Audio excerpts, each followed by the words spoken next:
Welcome to T-SAT. This is Bhushan Govindula, history faculty. ఈరోజు మనం British అధికార స్థాపనలో భాగంగా ఆంగ్లో మైసూర్ యుద్ధాలు, అసలు ఈ మైసూర్ ప్రాంతాన్ని ఆక్రమించుకోవడానికి గల కారణం ఏంటి? సాధారణంగా భారతదేశంలో అత్యధిక సంపద కలిగిన ప్రాంతాలలో మైసూర్ ప్రాంతం ఒకటి. అప్పటికే కర్ణాటక ప్రాంతాన్ని తమ ఆధీనంలోకి తెచ్చుకుంది. అప్పటికే బెంగాల్ ప్రాంతాన్ని ప్లాసీ యుద్ధం, బాక్సర్ యుద్ధ రూపంలో తమ ఆధీనంలోకి తెచ్చుకోవడం జరిగింది.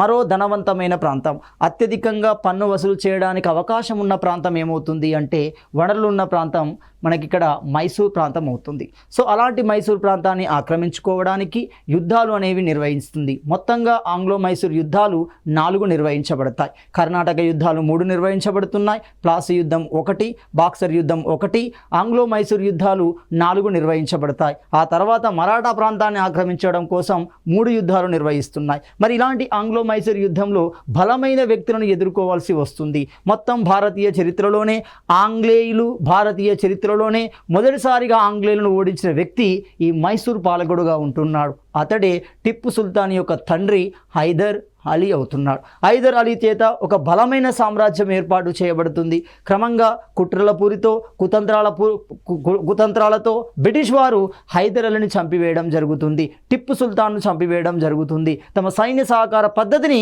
మైసూర్ ప్రాంతంపై రుద్ది మైసూర్ ప్రాంతాన్ని తమ ఆధీనంలోకి తెచ్చుకునే ప్రయత్నం జరిగింది. ఆ యుద్ధాలు ఏ విధంగా నిర్వహించబడ్డాయి గమనిస్తే, ఆంగ్లో మైసూర్ యుద్ధాలు అన్నాం. మొదటి ఆంగ్లో మైసూర్ యుద్ధం మనకి 1766 నుండి 69 మధ్య నిర్వహించబడుతుంది. రెండో ఆంగ్లో మైసూర్ యుద్ధం మనకి 1780 నుండి 84 మధ్య నిర్వహించబడుతుంది. మూడో ఆంగ్లో మైసూర్ యుద్ధం మనకి 1789 నుండి 1792 మధ్య నిర్వహించబడుతుంది. నాలుగో ఆంగ్లో మైసూర్ యుద్ధం, చివరి మైసూర్ యుద్ధం, అది 1798 నుండి 1799 మధ్య నిర్వహించబడుతుంది. మరి మొదటి ఆంగ్లో మైసూర్ యుద్ధాన్ని కనుక గమనిస్తే ఎందుకు జరిగింది, ఎలాంటి నేపథ్యంలో జరిగింది అంటే, క్రమంగా హైదర్ అలీ బలమైన వ్యక్తిగా మారుతున్నాడు. ఆంగ్లేయులకు వ్యతిరేకమైన విరోధులతో స్నేహం చేయడం జరుగుతుంది. ఈ నేపథ్యంలో మైసూర్ ప్రాంతాన్ని ఆక్రమించుకోవాలి అంటే హైదర్ అలీని కంట్రోల్లో పెట్టాలి. దానికోసం మొట్టమొదటి మైసూర్ యుద్ధం అనేది జరుగుతుంది. ఈ యుద్ధంలో ఈస్ట్ ఇండియా సేనలు ఓడించబడతాయి. మొత్తంగా మద్రాస్ సంధి అనేది నిర్వహించబడడం జరిగింది. మరి ఈ మద్రాస్ సంధి యొక్క షరతులు ఏంటి అంటే, ఫ్రెంచ్ వారి సహకారంతో హైదర్ అలీ ట్రికోమలై యుద్ధం వద్ద జరిగిన యుద్ధంలో మొదటి దశలో పరాజయం పొందాడు. అయినప్పటికీ త్వరగా కోలుకొని బ్రిటిష్ సైన్యాలని ఓడించడం జరిగింది. దీంతో మద్రాస్ సంధి క్లియర్గా బ్రిటిష్కి మరియు హైదర్ అలీకి మధ్య జరిగింది. సో ఆ మద్రాస్ సంధిలో ఎలాంటి షరతులు అయితే ఉన్నాయో ఆ షరతులని కాలక్రమంలో బ్రిటిష్ వారు ఉల్లంఘించారు. క్రమంగా ఆ ఉల్లంఘనే రెండవ ఆంగ్లో మైసూర్ యుద్ధానికి కారణమవుతుంది. మరి ఈ రెండో ఆంగ్లో మైసూర్ యుద్ధంలో క్రమంగా హైదర్ అలీ చంపబడుతున్నాడు, టిప్పు సుల్తాన్ ఎంటర్ అవుతున్నాడు. క్రమంగా మైసూర్ పాలకులు ఓడించబడడం జరుగుతుంది. సో హైదర్ అలీ తన కుమారుడైన టిప్పుతో కలిసి రెండవసారి యుద్ధానికి సిద్ధమయ్యాడు. యుద్ధం కొనసాగుతున్న కాలంలోనే హైదర్ అలీ క్యాన్సర్తో చంపబడడం జరుగుతుంది. చరిత్రకారులు ఒక్కొక్కరు ఒక్కొక్క సందర్భంలో కారణం ఉంటుంది.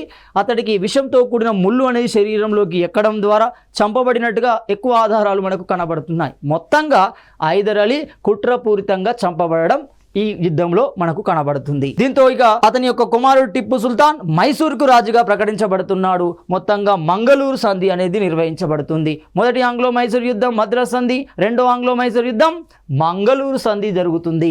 నెక్స్ట్ మూడో ఆంగ్లో మైసూర్ యుద్ధం. క్రమంగా బలహీనపడిన టిప్పు సుల్తాన్ బ్రిటిష్ వ్యతిరేకులతో స్నేహం చేస్తూ దోస్తీ చేస్తూ బలమైన వ్యక్తిగా మారుతున్నాడు. ఈ విషయాన్ని గమనిస్తున్నారు ఆంగ్లేయులు. ఇతడు బలంగా మారితే మనకు మరింత కొరకరాని కొయ్యగా తయారవుతాడనే ఉద్దేశంతో మూడో ఆంగ్లో మైసూర్ యుద్ధంలోకి వెళ్ళడం జరుగుతుంది. మొత్తంగా మూడో మైసూర్ యుద్ధంలో బ్రిటిష్ సేనలు మైసూర్ రాజ్యంపై 1789లో యుద్ధం ప్రకటించాయి. లార్డ్ కారన్వాలిస్ శాశ్వత భూమి శిస్తు సిద్ధాంతాన్ని ప్రతిపాదించిన వ్యక్తే కారన్వాలిస్ బ్రిటిష్ సేనలకు నాయకత్వం వహించాడు.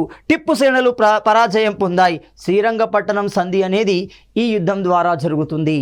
క్రమంగా శ్రీరంగపట్టణం మూడో ఆంగ్లో మైసూర్ యుద్ధం ద్వారా ఆంగ్లేయుల చేతిలోకి వెళ్తుంది. ఈ సందర్భంలో జరిగిన సంధి మనకి శ్రీరంగపట్టణం సంధి అవుతుంది. ఎప్పుడు జరిగింది శ్రీరంగపట్టణం సంధి, ఎవరెవరి మధ్య జరిగింది గమనిస్తే, కారన్వాలిస్ వర్సెస్ టిప్పు సుల్తాన్ మధ్య 1792లో నిర్వహించబడడం జరుగుతుంది. మరి ఈ సంధి ప్రకారం జరిగిన అవమానాలు ఏంటి? టిప్పు సుల్తాన్ మరింత బలహీనపరచడానికి ప్రయత్నాలు జరుగుతాయి. ఇందులో మొదటి ప్రయత్నం కనుక గమనిస్తే మైసూర్ రాజ్యంలో అర్ధ భాగాన్ని ఆంగ్లేయులు నష్టపరిహారం కింద తీసుకోవడం జరుగుతుంది.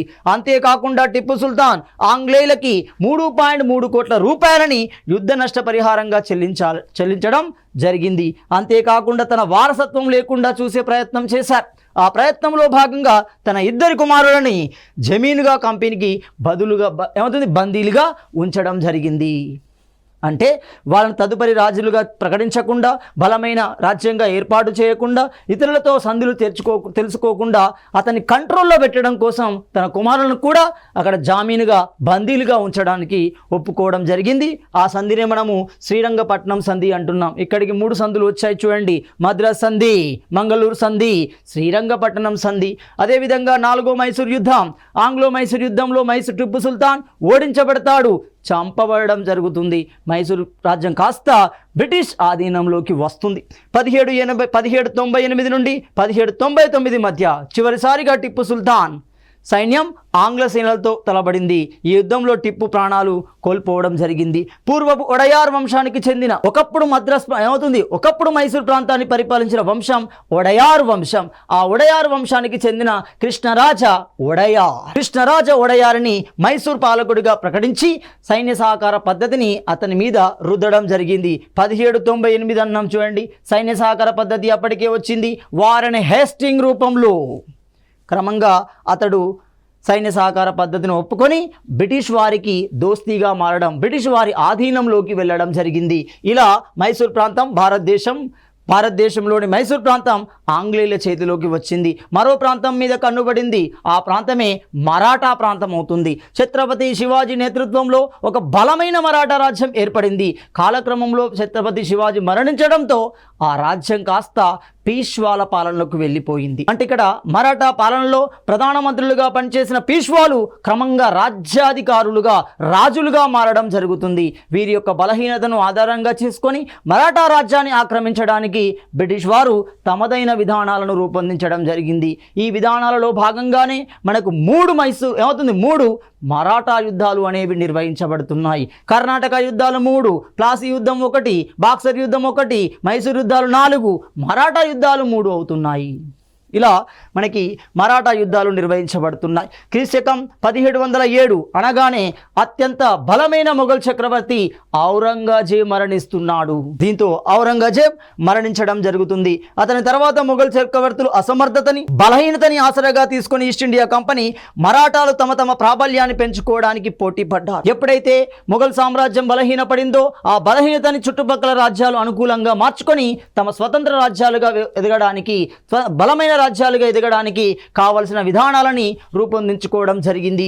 ఇది ఆంగ్లో మరాఠా యుద్ధాలకు కారణమవుతుంది. ఎప్పుడైతే మరాఠా స్వతంత్ర రాజ్యంగా, బలమైన రాజ్యంగా మారే ప్రయత్నం చేసిందో ఈ ప్రయత్నంలో భాగంగా ఏర్పడిన మరాఠా ఇంగ్లీష్ వైఖరియే మనకి ఆంగ్లో మరాఠా యుద్ధాలకు కారణమవుతాయి. మరి ఆంగ్లో మరాఠా యుద్ధాలు ఎప్పుడు, ఏ కాలం మధ్య జరిగాయి గమనిస్తే క్రీస్తకం 1775 నుండి 1818 మధ్య 1775 నుండి 1818 మధ్య 3 యుద్ధాల రూపంలో మనకి ఆంగ్లో మరాఠా యుద్ధాలు వస్తున్నాయి. అందులో మొదటి ఆంగ్లో మరాఠా యుద్ధాన్ని గమనిస్తే 1775 నుండి 1783 మధ్య జరుగుతుంది మొదటి ఆంగ్లో మరాఠా యుద్ధం. రెండో ఆంగ్లో మరాఠా యుద్ధాన్ని కనుక గమనిస్తే 1803 నుండి 1805లో నిర్వహించబడుతుంది. మూడో ఆంగ్లో మరాఠా యుద్ధాన్ని గమనిస్తే 1817 నుండి 1818లో జరుగుతుంది. క్రమంగా మరాఠా రాజ్యం బ్రిటిష్ చేతిలోకి రావడం జరుగుతుంది. మరి మొదటి మరాఠా యుద్ధాన్ని కనుక గమనించండి. మొదటి మరాఠా యుద్ధం సందర్భంలో జరిగిన సంధినే మనం సాల్బే సంధి అంటున్నాం. వివిధ రకాల సంధులు జరుగుతాయి. ఆ సంధులలో అతి ముఖ్యమైన సంధి మనకి సాల్బే సంధి అవుతుంది. రెండో మరాఠా యుద్ధానికి సంబంధించి లార్డ్ వెల్లెస్లీ విజయం సాధించాడు. లార్డ్ వెల్లెస్లీ విజయం సాధించి క్రమంగా రాజ్గర్ సంధిని యుద్ధాన్ని ముగిసడం జరుగుతుంది. ఈ రాజ్గర్ సంధి అనేది రెండో ఆంగ్లో మరాఠా యుద్ధానికి కారణమవుతుంది. మూడో ఆంగ్లో మరాఠా యుద్ధం గవర్నర్ జనరల్ వారన్ హేస్టింగ్ విజయాన్ని సాధించి మరాఠా ప్రాంతాన్ని పూర్తి పూర్తిగా బ్రిటిష్ ఆధీనంలోకి తీసుకురావడం జరిగింది. ఇలాంటి క్రమంలోనే మరో రాజ్యం వాయువ్య భారతంలో అత్యంత బలమైన రాజ్యం, ఆనాటి బ్రిటిష్ ప్రభుత్వాన్ని అత్యంతగా భయకంపితులను చేసిన రాజ్యం మనకి సిక్కు రాజ్యం అవుతుంది. ఎప్పుడైతే రంజిత్ సింగ్ సిక్కు రాజ్యానికి స్థాపకుడుగా, శారీరకంగా బలంగా ఉన్నప్పటికీ తెలివితేటల్లో దిట్ట ఎవరు మనకి రంజిత్ సింగ్ ఆధ్వర్యంలో ఒక సిక్కు మహా సామ్రాజ్యమే ఏర్పడింది. ఆ రాజ్యం యొక్క విస్తరణ చూసి ఆంగ్లేయులే అందులోకి వెళ్ళడానికి, అందులోకి తలదూర్చడానికి భయపడ్డారు. అలాంటి రంజిత్ సింగ్ మరణం సిక్కు ప్రాంతాన్ని ఆక్రమించే ప్రయత్నం వైపు వెళ్ళడం జరుగుతుంది. అలాంటి ప్రయత్నంలో భాగంగానే మనకి 2 సిక్కు యుద్ధాలు జరుగుతున్నాయి. అలాంటి సిక్కు యుద్ధాలలో 1815 నుండి 1846 మధ్య 2 సందర్భాలలో ఆంగ్లో సిక్కు యుద్ధాలు అనేవి జరుగుతున్నాయి. ఈ సిక్కు యుద్ధాల సందర్భంలో ఉన్న గవర్నర్ జనరల్, మొదటి ఆంగ్లో సిక్కు యుద్ధం సందర్భంలో ఉన్న గవర్నర్ జనరల్ హార్డింగ్ 1 అంటున్నాం. 1844లో బలహీనమైన పంజాబ్ను ఆక్రమించాలని బ్రిటిష్ వారు నిర్ణయించారు. ఆ నిర్ణయం మేరకు సట్లెజ్ నది దాటి పంజాబ్పై దాడికి నిర్ణయం తీసుకోవడం జరిగింది. ఎప్పుడైతే సట్లెజ్ దాటారో సిక్కు వారు వీరిని ప్రతిఘటించడం జరిగింది. ఆ ప్రతిఘటన నేపథ్యంలోనే మనకి మొదటి ఆంగ్లో సిక్కు యుద్ధం అనేది ప్రారంభమవుతుంది. అంటే ఇప్పుడు క్లియర్గా గమనించాలి, బ్రిటిష్కి సిక్కు రాజ్యానికి మధ్య ప్రధానమైన వారధి సట్లెజ్ నది అవుతుంది. సో ఈ సట్లెజ్ నది తన ఆధీనంలోకి తీసుకుంటే బ్రిటిష్ వారి యొక్క వ్యూహం ఏంటిది? ఆర్థికంగా భారతదేశ వనరులను దోచుకోవాలి. ఆర్థికంగా భారతదేశ వనరు ఎక్కడ ఉంది? భూమి రూపంలో, భూమిశిస్తు రూపంలో ఉంటుంది. భూమిశిస్తు ఎక్కడ ఎక్కువగా లభిస్తుంది? నీటి వనరులు ఎక్కడైతే భూమికి ఎక్కువగా అందుతున్నాయో అక్కడి నుండి శిస్తు వసూలు చేసే అవకాశం దొరుకుతుంది. కాబట్టి వాళ్ళ యొక్క లైన్ నదీ పరివాహక ప్రాంతాలలోని భూములు, సారవంతమైన భూములు తమ ఆధీనంలోకి తెచ్చుకోవాలి. ఆనాడు సట్లెజ్ నది అంటే సింధు నది ఉపనదుల్లో ఒకటి, పెద్దది సట్లెజ్ నది. ఆ పరిసర ప్రాంతంలోని భూమి తమ ఆధీనంలోకి రావాలి అంటే సిక్కు ప్రాంతం తమ ఆధీనంలోకి రావాల్సిందే. కాబట్టి మొదటి సిక్కు యుద్ధం అనేది మొదటగా ప్రారంభం కావడం జరిగింది. ఈ మొదటి సిక్కు యుద్ధం సందర్భంలోనే మనకు దాదాపుగా 5 యుద్ధాలు అనేవి అంతర్గతంగా కొనసాగాయి. మరి అలాంటి 5 యుద్ధాలలో గమనిస్తే ఎవరు పాల్గొన్నారు? గాఫ్ అనే వ్యక్తి పాల్గొన్నాడు. గాఫ్ ఎవరు? బ్రిటిష్ జనరల్గా గాఫ్ పాల్గొని ఈ 5 యుద్ధాలలో క్రియాశీలక పాత్ర పోషించడం జరిగింది. మరి ఆ 5 యుద్ధాల యొక్క వరుస క్రమాన్ని గమనిస్తే, ఆ 5 యుద్ధాల యొక్క సమాచారాన్ని గమనిస్తే మొదటి యుద్ధం ముడికి యుద్ధము అవుతుంది, రెండో యుద్ధం ఫిరోజా యుద్ధము అవుతుంది, మూడో యుద్ధం బుద్దేవాల్ యుద్ధము అవుతుంది, నాలుగో యుద్ధం అలీవాల్ యుద్ధము అవుతుంది, ఐదో యుద్ధం సోబ్రాన్ యుద్ధం. సోబ్రాన్ యుద్ధానికి మరొక పేరే తుపాకుల యుద్ధము అంటున్నాం. అనేక మంది సిక్కు సైనికులు మరణించిన యుద్ధంగా సోబ్రాన్ యుద్ధంగా మనం భావించవచ్చు. ఈ 5 రకాల యుద్ధాలు ఏ సందర్భంలో? మొదటి ఆంగ్లో సిక్కు యుద్ధ సందర్భంలో నిర్వహించబడడం జరుగుతుంది. దీని ఫలితమే మనకి లాహోర్ సంధి అనేది నిర్వహించబడుతుంది. లాహోర్ సంధి చాలా చాలా ఇంపార్టెంట్. ఈ లాహోర్ సంధి ద్వారానే సిక్కు సామ్రాజ్యం ఆర్థికంగా, రాజకీయంగా బలహీనపడుతుంది. పూర్తి ఆర్థిక వ్యవస్థని బ్రిటిష్ చేతిలో పెట్టడం జరుగుతుంది. లాహోర్ ఒప్పందం అవుతుంది.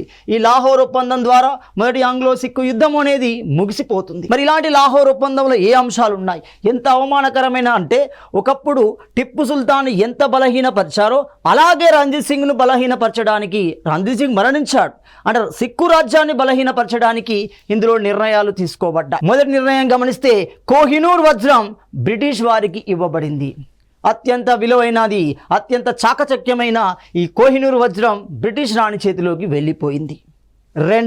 1.5 కోట్ల రూపాయలు బ్రిటిష్ వారు పంజాబ్ నుండి తీసుకోవడానికి అంగీకరించడం జరిగింది. అంటే పంజాబ్ ఎంత ఇవ్వాలి? 1.5 crores ఇవ్వాల్సి వచ్చింది. కాశ్మీర్ బ్రిటిష్కు ఇవ్వబడింది. బ్రిటిష్ వారు తర్వాత కాలంలో కాశ్మీర్ని 50 లక్షల రూపాయలకి గులాబ్ సింగ్కు అమ్మివేయడం జరుగుతుంది.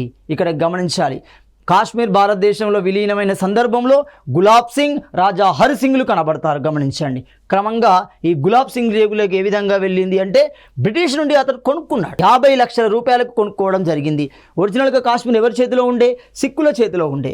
ఎప్పుడైతే లాహోర్ ఒప్పందం జరిగిందో కాశ్మీర్ కాస్త బ్రిటిష్ వారి చేతిలోకి, అక్కడ నుండి గులాబ్ సింగ్ చేతిలోకి, అక్కడ నుండి రాజా హరి సింగ్ చేతిలోకి, అక్కడ నుండి భారతదేశంలో ఆర్టికల్ 370 ప్రకారం విలీనం కావడం జరుగుతుంది. సట్లెజ్ నది రావి మధ్య ఉన్న భూభాగం బ్రిటిష్ వారికి ఇవ్వబడింది. అల్టిమేట్ గోల్ అదే వల్ల. అంటే సముద్రం ఏమవుతుంది, నదీ పరివాహక ప్రాంతంలో ఉన్న సారవంతమైన భూములు తమ చేతిలోకి రావాలి. తద్వారా శిస్తు రూపంలో ఉన్న భారతీయ ఆర్థిక వనరులు తమ చేతిలోకి వస్తాయి.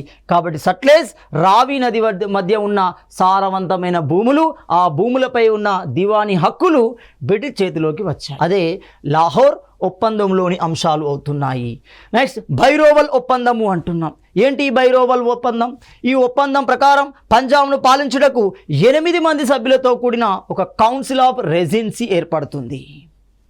చూడండి, క్లియర్గా సిక్కు పరిపాలనలోకి బ్రిటిష్ వారు ఎంటర్ అయ్యే విధానం వచ్చింది. ఈ విధానం మీకు నిజాం కాలంలో కూడా కనబడుతుంది. చూడండి, నిజాం కాలంలో కూడా కనబడుతుంది. అంటే వాళ్ళు బహిర్గతంగా మద్దతు ఇస్తూనే అంతర్గత విషయాలలోకి చొచ్చుకునే ప్రయత్నం చేశారు. ఏ రూపంలో? బైరోవల్ ఒప్పందం రూపంలో. ఆ బైరోవల్ ఒప్పందం ప్రకారం 8 మందితో కూడిన ఒక కౌన్సిల్ ఏర్పడుతుంది. ఆ కౌన్సిల్ సిక్కు పరిపాలనా వ్యవహారాల్లో తలదూర్చడం జరుగుతుంది. వ్యవహారాలు మొత్తం దీని కనుసన్నల్లోనే జరుగుతాయి. మరి ఇలాంటి బైరోవల్ ఒప్పందం ద్వారా ఏర్పడిన 8 మందితో కూడిన కౌన్సిల్కు మొదటి అధ్యక్షుడు ఎవరు? Henry Lawrence. ఈ హెన్రీ లారెన్స్ మొదటి అధ్యక్షుడిగా నియమించబడ్డాడు. ఇక చివరిది రెండో ఆంగ్లో సిక్కు యుద్ధము అంటున్నాం. 1848-49 మధ్య జరిగింది. సో 1848-49 సంవత్సరానికి రెండో ఆంగ్లో సిక్కు యుద్ధం అనేది జరిగింది. ఎవరి కాలంలో జరిగింది? 1848-49 అనగానే మనకి గవర్నర్ జనరల్ లార్డ్ డల్హౌసీ అవుతున్నాడు. రాజ్య సంక్రమణ సిద్ధాంతాన్ని ప్రవేశపెట్టాడు. డాక్ట్రైన్స్ ఆఫ్ ల్యాప్స్ అంటాం. 1848లో లాహోర్ను చిత్తూర్ సింగ్, ముల్తాన్లో ముల్రాజ్ బ్రిటిష్ వారికి వ్యతిరేకంగా తిరుగుబాటు చేశారు. అంటే సిక్కులో కూడా కొంతమంది మీరు బ్రిటిష్ వారికి ఎందుకు లొంగిపోయారు, మీరు బ్రిటిష్ వారికి ఎందుకు భయపడుతున్నారన్న ఉద్దేశంతో సిక్కు రాజ్యం నుండి వాళ్ళు స్వతంత్రత వైపు బ్రిటిష్కి వ్యతిరేకంగా పోరాటం చేయడానికి నిర్ణయం తీసుకున్నారు. అలాంటి నిర్ణయంలో భాగంగానే ముల్తాన్లో ముల్రాజ్, లాహోర్లో చిత్తూర్ సింగ్ తిరుగుబాటు లేవతీయడం జరిగింది. సో ఈ తిరుగుబాటును అణచివేస్తాను అనే నెపంతో సిక్కు సైనిక వ్యవస్థలో, సిక్కు పరిపాలన వ్యవస్థలో తలదూర్చే ప్రయత్నం చేశాడు. అంటే వాళ్ళ అల్టిమేట్ గోల్ ఏంటిది? చెప్పే కారణం ఒకటి, చేసే విధానం ఒకటి. వాళ్ళ విధానం ఏంటిది? అసలు సిక్కు సామ్రాజ్యం ఉండకూడదు, పూర్తిగా తమ ఆధీనంలోకి రావాలి. వస్తే వాయువ్య భారతం మీద పట్టు అనేది దొరుకుతుంది. వాయువ్య భారతం మీద పట్టు దొరికితే వాళ్ళ సముద్ర వ్యాపారానికి కావాల్సిన అనుకూలనాలు ఏర్పడతాయి. ఎందుకంటే అప్పటికి బొంబాయి వాళ్ళ చేతిలో ఉంది, మరి గోవా వాళ్ళకు కావాల్సిన వైవాహిక సంబంధ రూపంలో పోర్చుగీస్ వారి చేతిలోనే ఉన్నాయి. ఇప్పుడు వాయువ్య ప్రాంతం కనుక వాళ్ళ చేతిలోకి వస్తే పూర్తి ఒకవైపు ఉన్న పశ్చిమ భారతంలో ఉన్న సముద్ర తీరం వాళ్ళ ఆధీనంలోకి వస్తుంది. దాని ద్వారా ఎవరిని? ముస్లింలను కంట్రోల్ చేయవచ్చు. ముస్లిం రాజ్యాలని, ముస్లిం వ్యాపారవేత్తలని, ముస్లిం వాణిజ్య వ్యాపారాన్ని కట్టడి చేయవచ్చు అనేది వారి యొక్క దృష్టి. ఈ దృష్టిలో భాగంగానే డల్హౌసీ ఈ తిరుగుబాటులని షాన్ ఆండ్రూస్ అనే జనరల్ను పంపి పంజాబ్ పైకి పంపడం జరుగుతుంది. ఇది క్రమంగా ఉద్రిక్తతకు దారితీసి మనకి రెండో ఆంగ్లో సిక్కు యుద్ధం అనేది జరుగుతుంది. లాహోర్, ముల్తాన్లో తిరుగుబాట్లను అణచివేసి పంజాబ్ పూర్తిగా బ్రిటిష్ ఆధీనంలోకి వచ్చి చెప్పింది ఏంటిది? లాహోర్, ముల్తాన్లో గొడవలు జరుగుతున్నాయి, తిరుగుబాట్లు జరుగుతున్నాయి, కాబట్టి వాటిని అణచే బాధ్యత మా చేతిలో ఉంది అని చెప్పి సిక్కు ప్రాంతం మొత్తాన్ని తమ ఆధీనంలోకి తెచ్చుకున్నారు. మరి బ్రిటిష్ కాలంలో ఉన్న భూమి శిస్తు విధానాలు. భారతదేశంలో అత్యధిక సంపద భూమి రూపంలో కేంద్రీకృతం కావడం జరిగింది, భూవనరుల రూపంలో కేంద్రీకృతం కావడం జరిగింది. దీన్ని ఆక్రమించడం కోసం బ్రిటిష్ వారు తమదైన విధానాలను సృష్టించారు. వాటిని మనము ల్యాండ్ రెవెన్యూ సిస్టమ్ లేదా భూమి శిస్తు విధానాలు అంటాం. ఇవి మొత్తం 4 కనబడతాయి. మనం ఇక్కడ 3 గమనిస్తున్నాం. చూడండి, బాగా గమనించండి. శాశ్వత భూమి శిస్తు సిద్ధాంతం అనేది ఒక సిద్ధాంతం యొక్క మార్పు. ఎప్పుడైతే 1773 చట్టం ప్రకారం మొదటి గవర్నర్గా నియమించబడ్డాడో, బెంగాల్ గవర్నర్గా నియమించబడ్డాడో వారెన్ హేస్టింగ్ బిడ్డింగ్ మెథడ్ని ప్రవేశపెట్టడం జరుగుతుంది. వేలం వేసే పద్ధతి అంటాం. ఆ వేలం వేసే పద్ధతి యొక్క మార్పే శాశ్వత భూమి శిస్తు విధానం, పర్మనెంట్ సెటిల్మెంట్ థియరీ అంటున్నాం. రెండవది రైతువారీ విధానం అవుతుంది. ఇది కొద్దిగా మంచిదే, కానీ దాని యొక్క ఇంప్లిమెంటేషన్లో మిస్టేక్ వచ్చింది. చూడండి, రైతువారీ విధానం ద్వారా మధ్యవర్తులు ఉండరు, నేరుగా రైతే ప్రభుత్వానికి శిస్తు చెల్లించడం జరుగుతుంది. రైతుల నుండి పన్ను వసూలు చేయడం కోసం అధికారులు నియమించబడతారు. అంటే సింపుల్, రైతుకి ప్రభుత్వానికి మధ్య ప్రత్యక్ష సంబంధం అనేది, డైరెక్ట్ రిలేషన్ అనేది ఏర్పడుతుంది. మొత్తం భారతదేశంలోనే దత్తత మండలాల్లో మాత్రమే ఈ విధానం సక్సెస్ అయింది. మిగతా ప్రాంతాల్లో మొత్తంగా ఘోరంగా విఫలమైంది. కారణం మనం గమనించవచ్చు. మూడోది మహల్వారీ పద్ధతి అంటాం. మహల్ అనేది ఒక యూనిట్, ఒక గ్రామ స్థాయి పరిపాలన యూనిట్ గమనించవచ్చు. మహల్ అంటే భవనము అని అర్థం. సో మహల్ అనే యూనిట్ను ఆధారంగా చేసుకొని సృష్టించబడిన విధానమే మహల్వారీ విధానం అవుతుంది. మరి ఒక్కొక్క విధానంలో ఇలాంటి అంశాలు జోడించబడ్డాయి. గమనిస్తే శాశ్వత భూమి శిస్తు సిద్ధాంతం అంటున్నాం. ఈ శాశ్వత భూమి శిస్తు సిద్ధాంతాన్ని ఎవరు ప్రవేశపెట్టారు? లార్డ్ కారన్ వాలిస్ అవుతున్నాడు. లార్డ్ కారన్ వాలిస్ 1791 జనాభా లెక్కలను ఆధారంగా చేసుకున్నాడు. జనాభా లెక్కలను ఆధారంగా చేసుకొని 1793లో మనకి శాశ్వత భూమి శిస్తు విధానాన్ని ప్రవేశపెట్టడం జరిగింది. దీనికి మరొక పేరే జమీందారీ విధానము అంటున్నాం. ఎందుకన్నాం జమీందారీ విధానము అని? ఈ శిస్తు ప్రకారం ప్రతి 10 సంవత్సరాలకు ఒకసారి శిస్తు అనేది వసూలు చేయబడుతుంది. ఇది బాగానే ఉంది. మరి ఈ శిస్తు వసూలు చేసే హక్కును పొందే వారిని జమీందారులు అంటాం. వాళ్ళు పాట పాడతారు, 10 సంవత్సరాల కాలానికి కావలసిన హక్కును వాళ్ళు పొందడం జరుగుతుంది. ఆ హక్కును పొందిన జమీందారులు సంబంధిత భూముల నుండి పన్ను వసూలు చేయడం కోసం కొంతమంది అధికారులను నియమించుకుంటారు. వాళ్ళనే శిరస్తదారులు అంటాం. అంటే ఇప్పుడు క్లియర్గా శాశ్వత భూమి సిద్ధాంతంలోగానే జమీందారులు కనబడతారు, 10 సంవత్సరాలు కనబడుతుంది, శిరస్తదారులు కనబడతారు. ఈ 3 పదాలు చాలా చాలా ఇంపార్టెంట్. కాబట్టి శిరస్తదారుల ఆదాయంలో వాళ్ళు పన్నును వసూలు చేయడం జరుగుతుంది. మొత్తంగా ఈ విధానాన్ని 10 సంవత్సరాల ప్రాతిపదికన నిర్ణయించారు. మరి ఈ విధానాన్ని ఎక్కడ అమలు పరిచారు? గమనిస్తే బీహార్, ఒడిస్సా, బెనారస్, బెంగాల్ ప్రాంతాలలో అమలుపరచడం జరిగింది. బ్రిటిష్ వారికి భారతదేశం నుండి కావాల్సిన ఆర్థిక వనరుల దోపిడీలో తన వంతు పాత్రను పోషించింది ఈ విధానం. దీనికి మరొక పేరే బందోబస్తు విధానము అంటున్నాం. ఎక్కడ? అక్బర్ కాలంలో కనబడుతుంది. రాజా తోడరమల్లు ప్రవేశపెట్టిన సిద్ధాంతమే బందోబస్త్. ఆ బందోబస్తు విధానమే శాశ్వత భూమి సిద్ధాంతాన్ని పోలి ఉండడం జరుగుతుంది. అందుకే ఇప్పుడు శాశ్వత భూమి సిద్ధాంతాన్ని ఏమంటున్నాం? జమీందారీ విధానము అంటున్నాం. బందోబస్తు పద్ధతిగా పిలవడం జరుగుతుంది. మరి ఈ విధానాన్ని ఏ విధంగా సృష్టించాడు? 1791 జనాభా లెక్కల ప్రకారం సృష్టించాడు అన్నాం. కారన్ వాలిస్కి మరి ఎవరు సహకరించారు? 2 ప్రముఖ వ్యక్తులు సహకరించడం జరుగుతుంది. 2 ప్రముఖ వ్యక్తులు సహకరించడంతో కారన్ వాలిస్ తన శాశ్వత భూమి సిద్ధాంతాన్ని ప్రవేశపెట్టడం జరుగుతుంది. దీని మీద ప్రముఖ చరిత్రకారులు 2 తనదైన వ్యాఖ్యానాలు చేశారు. కొందరు పాజిటివ్గా, కొందరు నెగిటివ్గా చేశారు. అందులో మొదటి వ్యక్తిని గమనిస్తే జేసీ మార్ష్మన్ అంటాం. ఈ జేసీ మార్ష్మన్ అనే చరిత్రకారుడు ఏమన్నాడు? ఈ విధానాన్ని పరిపూర్ణత కలిగిన సాహసోపేతమైన రైతాంగ సంక్షేమాన్ని కోరి ప్రవేశపెట్టిన బ్రహ్మాండమైన సంస్కరణగా పేర్కొనడం జరిగింది.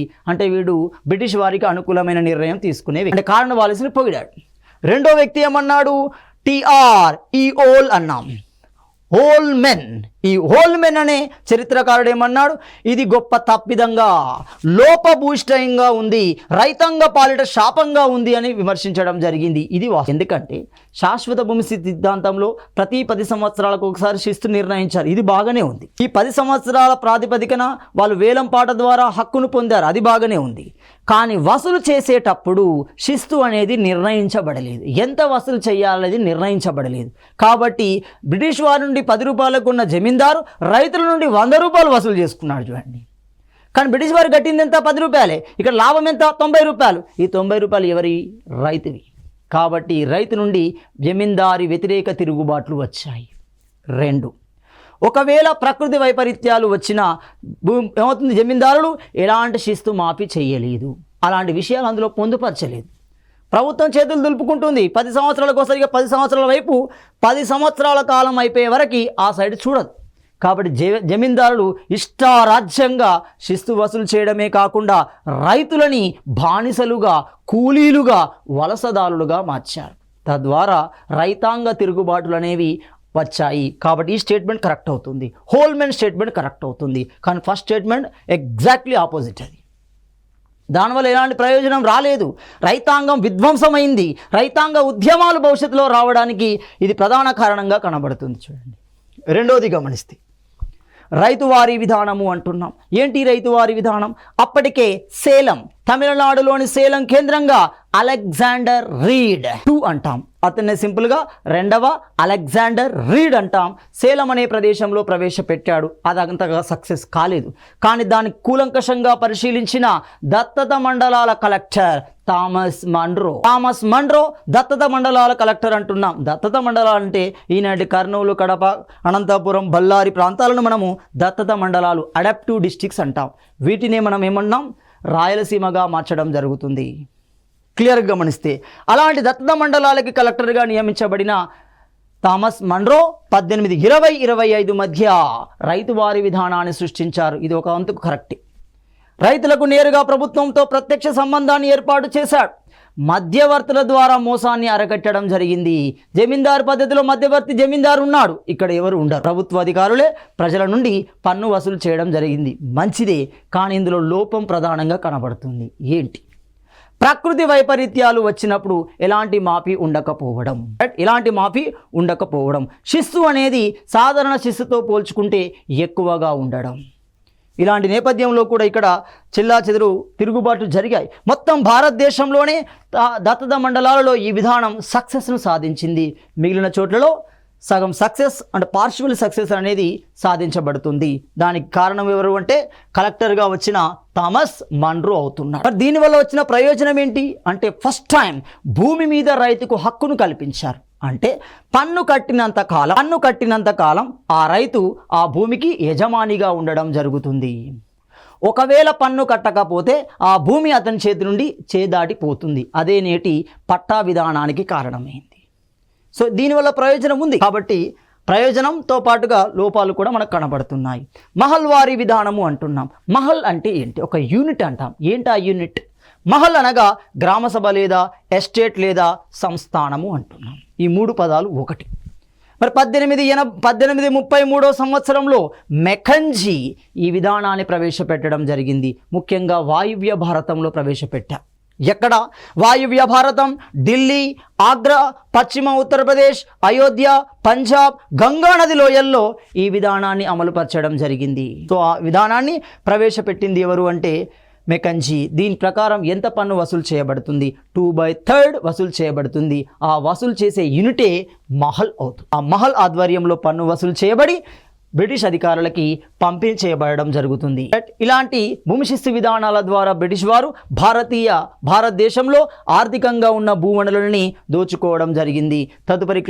తదుపరి వీడియోలో చర్చించుకుందాం.